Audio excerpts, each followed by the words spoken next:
Hello, lovely friend. Welcome back to another Lissa video. Today, we're going to talk about hair loss, period loss, and downregulated metabolisms on a raw diet.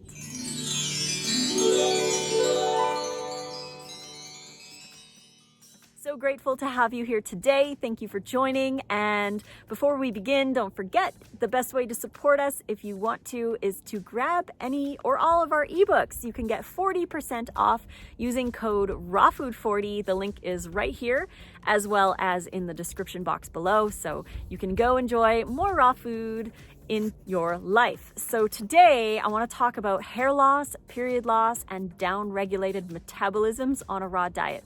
I was asked a question on my Instagram saying that they were having struggles with losing their hair, losing their period, and feeling really tired or cold.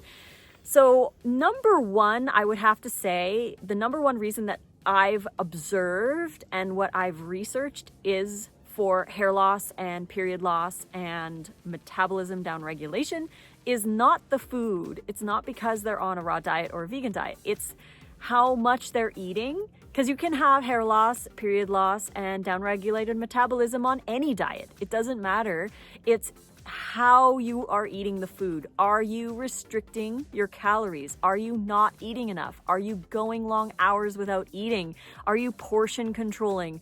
Are you eating within a window and you're not eating enough? These are causes of hair loss, period loss, and a downregulated metabolism where you might feel lethargic or sluggish or cold really often because your metabolism is downregulated. Your body is assuming that it's sort of a famine and you just are going to feel like going into hibernation. Your body's not going to have the energy to run everything efficiently. So it's going to say, well, I guess we aren't going to have a baby because we don't have enough fuel coming in. So you lose your period for women, and you'll lose your hair if you're not getting enough minerals, enough calories. Your body is just going to slow down a lot if you're not giving it enough energy. So it's key to eat enough. And I know there's a lot of people out there who do not want to count calories, and I'm not saying it's supposed to be an obsession or you're supposed to count calories for the rest of your life, but really learn about what is going into your body. Grab chronometer and just learn. It's not, like I said, it's not supposed to be an obsession or diet culture or anything. It's just a learning tool to learn about the foods that you're putting into your body and learn about how many calories you're giving your body.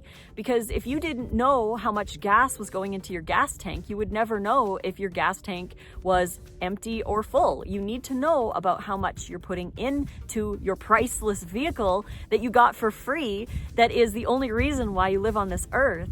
Give it the fuel that it needs. And if you don't know how much you need, start off with 2,000 or more calories. And if you feel hungry still, if you're still having cravings, increase that.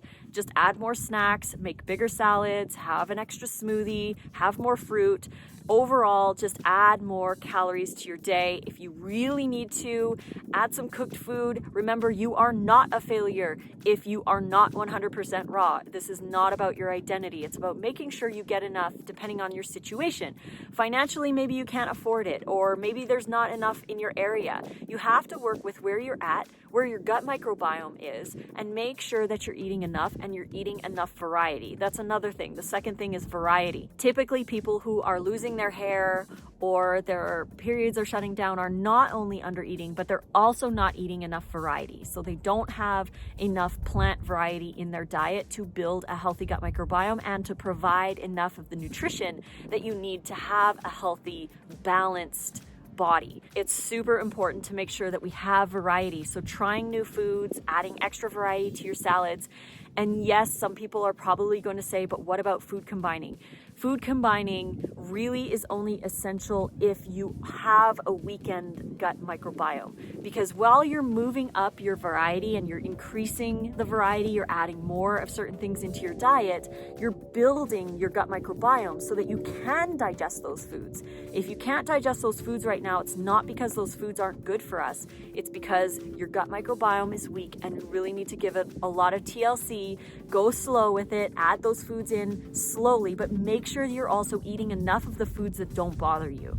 So make sure you have a lot of fruit, a lot of greens, a lot of salads. And again, if you need to eat cooked food during this period, go for it. It's like I'm not anti-cooked food. I eat raw food because I feel good on raw food and my microbiome is strong and I feel my best eating this way. But a lot of people aren't here where I am, and a lot of people feel guilty if they do eat a little bit of cooked food when they might need it. I'd rather see people eat and have a healthy relationship with food than to force themselves into a raw diet and restrict their calories because maybe they can't get fresh fruit or whatever, maybe they can't afford it. There's so many different reasons, but not to feel guilty about it and just exploring adding more raw food to your diet, add more variety. And this should help with hair loss and period loss. So when you start eating more, again, doesn't matter what diet you're on, you could be eating whatever foods, but if you are under eating, then it's going to cause your body to react to the low amount of calories that you're putting in.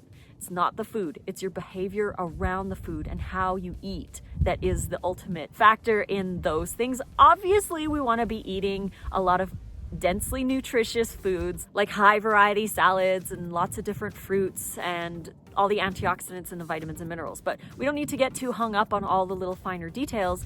Really, just make sure we eat enough calories, make sure we eat enough variety. And then the third thing that I see mostly with people is the stress factor. If you're stressed out, it doesn't matter how healthy you're eating, that can cause hair loss, period loss, and a slower metabolism because your body is trying to deal with this stress. And a lot of times stress causes people to undereat because maybe they don't feel like eating because they're so stressed out. So working on finding a calmness, deal with the situation if you can. If you're feeling stressed out about something that you have to do it so that you don't have to feel stressed out anymore. If it's out of your control, find ways to find inner peace that don't have anything to do with food. Obviously, you're going to want to eat to fuel up, but don't use food as a way to fill the void, basically, because you want to work on why you're stressed out, why you're feeling the way you do, and find that center balance within yourself to make healthier choices for yourself. Because when we're stressed out, that's when our body needs some of the highest nutrition. We're dealing with so much. And when people are under eating or skipping meals or not eating enough, that in itself is stressful for the body. So not only are you under eating, you're not getting enough nutrition, but you're also stressing your body out, which can also cause issues as well. So thank you for joining me for this video. I hope you enjoyed it. If you did, please click like, subscribe to the channel to get notifications for more. You can support us by purchasing any or all of our ebooks. The code for 40% off over 700 oil-free raw vegan recipes is RAWFOOD40. The link is right here or in the description box below. So head down there if you're interested. And until the next video, guys, I love you all so much. Thank you for being a compassionate, beautiful soul on this earth. And as always, fruit on.